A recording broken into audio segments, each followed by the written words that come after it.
14 months with little to no care this year. Last time I was in my garden, last time I did any real work in here was back in October of last year, just before I went back to the United States for the holidays. I'm going to do a little walkthrough with you guys today to show you my observations of what's happened here at my yard after a year of literally no care to any of the trees that I've put in the ground since I moved here back in 2020. And I'm going to talk to you about a couple of things that I've observed here and want to show you guys today. This is the back edge of my property that you guys saw me plant these red mulberry trees into about a year and a half ago now. And as you can see, again, literally no care. Look how tall these things got.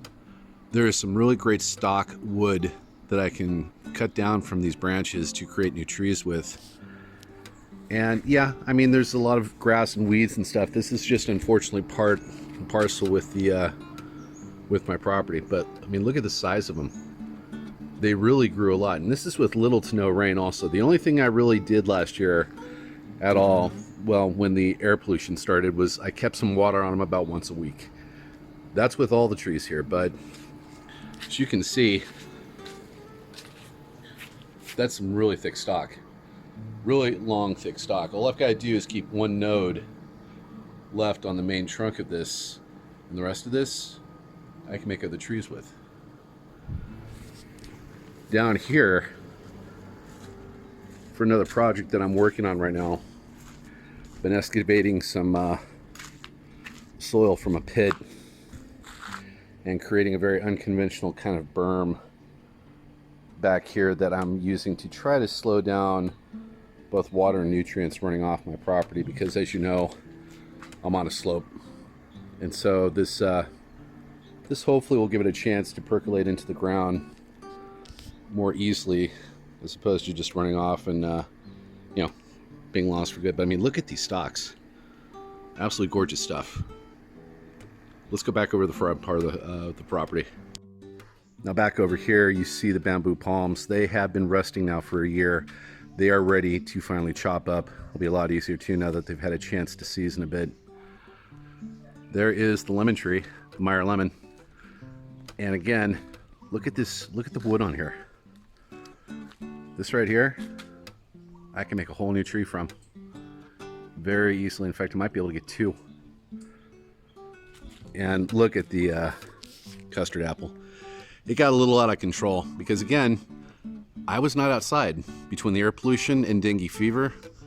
I didn't get a chance to do anything out here this year, but look at this. See all these fruits? None of them really ripened. So guess what I'm going to be doing with these in the coming days? If you guessed a targeted JLF, you guessed right.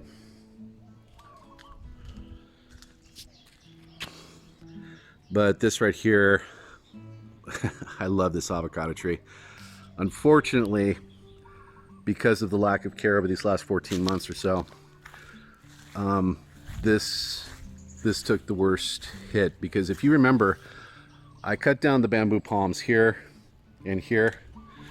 That was shading this tree from the direct sun. Now that was back in October last year, and I thought, well, with it being the winter solstice and it's starting to get cooler, it probably would not burn the green wood on it very badly. But I miscalculated because it was still very, very hot all the way through the end of the year. And as a result, it did burn the skin of the tree. And I don't know if you can see it very well or not, but you see that damage? Guess what else is inside of all this damaged wood? Believe it or not, termites. See this? See all this mud here?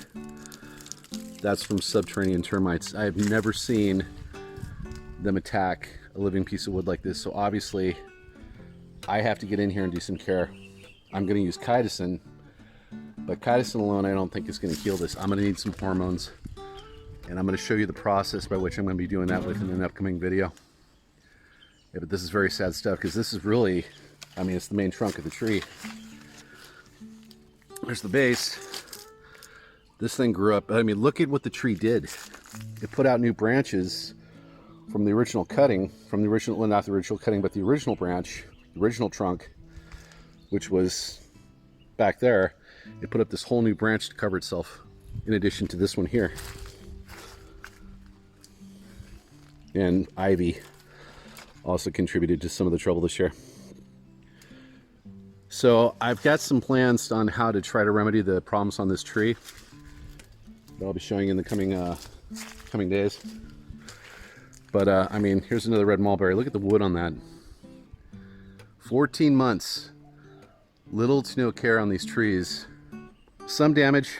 I mean, this one here, this is the custard apple that was bigger than the little girl that I first showed you. She has struggled, but this is her first year really in the sun. And the reason she struggled was just, again, lack of care and a lot of ivy that got in the way. Kind of choked her out a bit. And one last little sneak peek of something. See this pit? Got any ideas on what that's going to be? Again, video coming. Well, you guys, that's it for right now. Happy holidays, and however you celebrate it, wherever you are in this world today or tonight, you take care. Bye for now.